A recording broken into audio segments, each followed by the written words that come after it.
Hello नमस्कार दोस्तों। मैं Rahul Singla RS study portal में आपका हार्दिक अभिनंदन है। तो आज मैं 50 क्वेश्चन की श्रृंखला लेकर आया हूँ आपके सामने। तो स्टार्ट करते हैं। तो ये पहला क्वेश्चन आपके सामने, हड़प्पा स्थलों में कांस्य युगीन नर्तकी की मूर्ति कहाँ से प्राप्त हुई? तो इसका हो जाएगा मोहनजोदड़ो। तो नेक्स्ट क्वेश्चन की तरफ चलते हैं। क्वेश्चन नंबर सेकंड, आर्य भारत में सबसे पहले कहाँ आकर बसे? तो ये सप्त सिंधु प्रदेश के अंदर आकर बसे थे शुरुआत में। तीसरा क्वेश्चन, चौथे बौद्ध संगीत का आयोजन किसके शासनकाल में हुआ? तो इसका हो जाएगा कनिष्क। कनिष्क के समय चौथे बौद्ध संगीत का आयोजन जिसका शासनकाल स्टार्ट हुआ था। तो क्वेश्चन नंबर 4 की तरफ चलते हम। भारत में मनसबदारी प्रथा किसने शुरू की थी? तो बता दें कि अकबर के समय ये मनसबदार की प्रथा स्टार्ट की थी और सबसे ज़्यादा 7,000 का मनसब था सवाई मानसिंह जो जयपुर के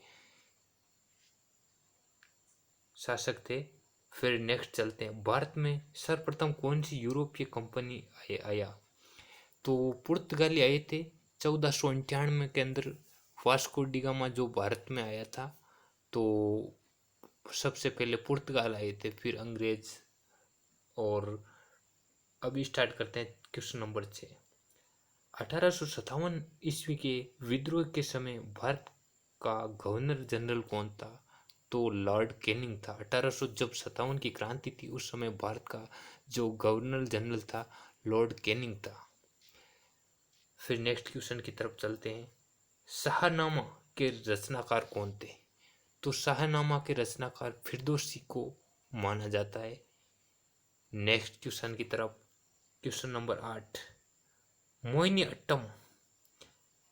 मोहिनीअट्टम मूल रूप से किस राज्य में जन्मा और विकसित हुआ लोक नृत्य है? तो ये केरल में इसका जन्म माना जाता है और ये केरल राज्य का एक प्रसिद्ध लोक नृत्य है। नेक्स्ट क्वेश्चन की तरफ चलते हैं।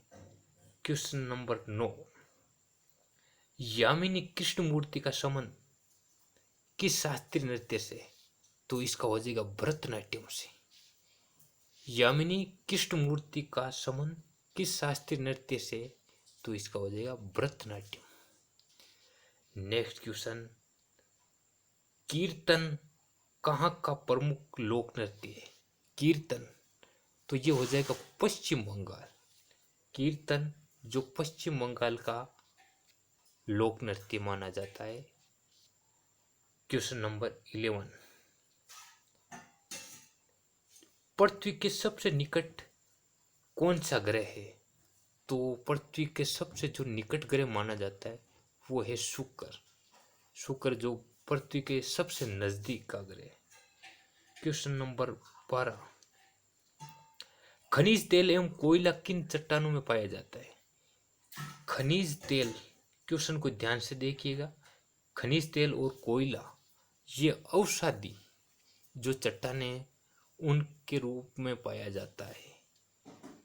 क्वेश्चन नंबर 13, दिन और रात कहाँ बराबर होते हैं? तो बता दें आपको जानकारी के लिए, विषुवत रेखा जो 0 डिग्री रेखा कहा जाता है जो पृथ्वी के सही मध्य में स्थित है, विषुवत रेखा जहाँ दिन और रात बराबर होता है। नेक्स्ट क्वेश्चन, भारत का दक्षिणतम बिंदु का नाम क्या है? तो भारत का दक्षिणतम बिंदु है, आपको बता दें, ये है इंदिरा पॉइंट। यदि आपको उत्तर का सबसे ऊपर का बिंदु पूछ ले तो इंदिरा कोल ले, और दक्षिण का आपको जानकारी के लिए बता दें ये हो जाएगा इंदिरा पॉइंट। फिर नेक्स्ट क्वेश्चन की तरफ चलते हैं। ये संविधान से रिलेटेड क्वेश्चन है और ये एक अच्छी श्रृंखला आपके सामने लेकर आए हैं जिनके सभी वेरी वेरी इंपॉर्टेंट क्वेश्चन है। क्वेश्चन नंबर 16, संविधान सभा ने राष्ट्रीय गान का को कब स्वीकार किया गया? संविधान सभा संविधान सभा की पहली बैठक 9 तारीख को हुई थी, 9 दिसंबर। फिर सेकंड हुई थी 11 को। तो आपको बता दें 2 वर्ष 11 माह 18 दिन में जब हमारा संविधान बनकर तैयार हुआ था, और 29 नवंबर 1949 को संविधान बनकर तैयार हो गया था, लेकिन उसको 26 जनवरी 1950 को लागू किया गया था। तो संविधान सभा ने राष्ट्रीय गान को कब स्वीकार किया गया था? तो ये 24 जनवरी को हमारा जो राष्ट्रीय गान था उसको स्वीकार कर लिया गया था। फिर नेक्स्ट क्वेश्चन की तरफ चलते हैं। 17वां क्वेश्चन, यदि प्रधानमंत्री या कोई अन्य मंत्री सदन का सदस्य नहीं है तो उसे पद पर बने रहने के लिए कितने माह के अंदर संसद का सदस्य बनना आवश्यक हो जाता है? बहुत ही अच्छा इंपॉर्टेंट क्वेश्चन है। तो ये 6 महीने के अंदर अंदर उसको सदस्यता लेनी बिल्कुल आवश्यक हो जाती है। यदि प्रधानमंत्री या कोई अन्य मंत्री सदन का सदस्य नहीं है तो उसे पद पर बने रहने के लिए 6 महीने के अंतर्गत उसको सदस्य बनना बिल्कुल आवश्यक हो जाता। बहुत वेरी वेरी इंपॉर्टेंट क्वेश्चन है, वीवीएम, इसको इंपॉर्टेंट कर लीजिएगा। 18वां क्वेश्चन, किस उच्च न्यायालय की आधिकारिकता सर्वाधिक क्षेत्रों पर है? तो ये हो जाएगी गुवाहाटी है, वहां पे उच्च न्यायालय की आधिकारिकता सर्वाधिक क्षेत्रों पर है। नेक्स्ट क्वेश्चन की तरफ चलते हैं। राज्य की कार्यपालिका का प्रमुख कौन होता है? राज्य की कार्यपालिका का प्रमुख राज्यपाल होता है। सरकारिता आयोग का संबंध किससे है? तो ये हो जाएगा केंद्र व राज्य संबंधों से। सरकारिता का संबंध किससे है? इसका हो जाएगा केंद्र राज्य संबंधों से। क्वेश्चन नंबर 21वां, राज्यों में राष्ट्रपति शासन की अधिकतम जो अवधि है वो कितनी हो सकती है? तो इसके हो जाएगा 3 वर्ष। तो 3 वर्ष के अंतर्गत ये जो राष्ट्रपति शासन है वो लगाया जा सकता है। आपको पता ही है, वैसे इंदिरा गांधी के समय लगा था आपातकाल, और उसी प्रकार जो राष्ट्रपति शासन है वो अधिकतम 3 वर्ष के लिए हो सकता है। भारत में सामुदायिक विकास कार्यक्रम कब आरंभ हुआ था? तो ये हो जाएगा 2 अक्टूबर 1952। जैसे आपको पता है जो पंचायती राज 2 अक्टूबर 1959 को जो नागौर के अंदर बलवंत राय मेहता समिति के तहत स्टार्ट हुई थी, उसी प्रकार भारत में सामुदायिक विकास जो गांधी जयंती को स्टार्ट हुई थी। फिर नेक्स्ट की क्वेश्चन की तरफ चलते हैं।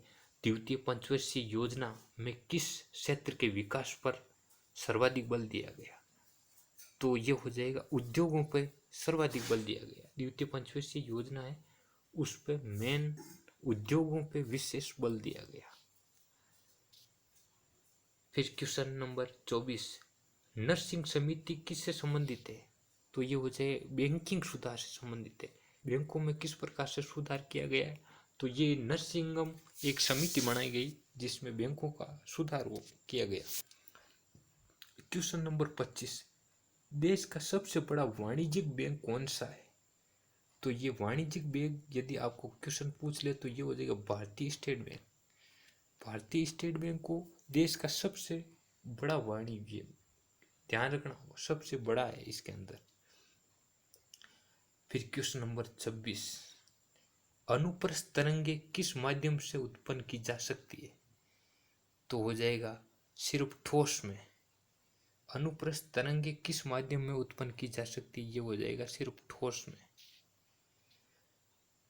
क्वेश्चन नंबर 27वां आपकी स्क्रीन के ऊपर, और आप इन इम्पोर्टेंट क्वेश्चन को एक बार 2 बार जितनी बार आप देखेंगे, और वेरी वेरी इंपॉर्टेंट क्वेश्चन है। क्वेश्चन नंबर 27, सूर्य से पृथ्वी पर ऊष्मा का संचरण किस विधि के द्वारा होता है? तो ये विकिरण विधि के द्वारा सूर्य से पृथ्वी पर ऊष्मा का संचरण विकिरण विधि द्वारा किया जाता है। फिर नेक्स्ट क्वेश्चन की तरफ चलते हैं। मनुष्य की आंखों में, ध्यान से देखना, साइंस का क्वेश्चन है, मनुष्य की आंखों में किस वस्तु का प्रतिबिंब किस प्रकार बनता है? तो ये हो जाएगा रेटिना। हम जो आंख की एक संरचना में देखोगे तो इसके अंदर रेटिना होती है, जिसे प्रकार आप मोतियाबिंद भी से समझ सकते हैं, जिससे इंसान को देखने में आसानी होती है। ये रेटिना इनमें वेरी वेरी इंपॉर्टेंट होता है। जिस प्रकार से मोतियाबिंद सेट किया जाता है आंखों में, उस प्रकार से इंट्राओक्यूलर लेंस होता है वो भी आज के समय में लगाया जाता है। तो फिर नेक्स्ट क्वेश्चन की तरफ चलते हैं। श्वेत चालित मतलब कहने का मतलब है स्वतः चालित गाड़ियों, अपना आप चलने वाली गाड़ियां होती है, स्वचालित गाड़ियों में लगे जो हुए ब्रेक किस प्रकार की व्यवस्था होती है? तो ये हो जाएगा हाइड्रोलिक। अच्छा क्वेश्चन है। फिर नेक्स्ट क्वेश्चन 30वां क्वेश्चन है आपकी स्क्रीन के सामने।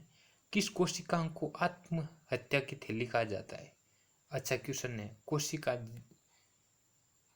स्ट्रोसबर्गर ने इसकी खोज की थी, और बता दें कि आपको इसको लाइसोसोम है, जिससे कोशिकांग की आत्महत्या की थैली कहा जाता है।